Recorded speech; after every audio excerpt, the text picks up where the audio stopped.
Alam nyo, mayroong sinasabi sa Biblia na nagpapakita sa atin talagang dumadating ang problema. Pakinggan nyo ang Filipos 4:6. Ganito ating mababasa. Babasa po ako. Huwag kayong mga balisa sa anumang bagay. So maraming bagay na maaaring ikabalisa ng tao. Pagkain, daramitin, iinumin, kabuhayan, pamilya, yung social standing mo, yung community relationships, marami kang pwedeng ikabalisa. At ang malaking bulto nito sa pamilya at sa trabaho.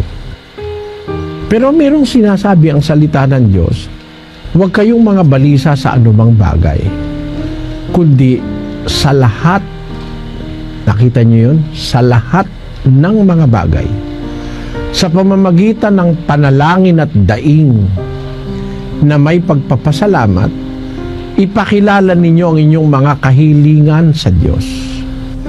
So ang pinakamaganda sa lahat, pag dumadating ang problema o kabalisahan sa buhay, unang lumapit tayo sa Diyos. Maniwala kayo, may Diyos. Yung mga taong nagsasabing walang Diyos, hindi lang gumagamit ng isip yun. Walang gagawa ng planeta, ng araw, ng bituin kung walang Diyos. Remember that principle in science, nothing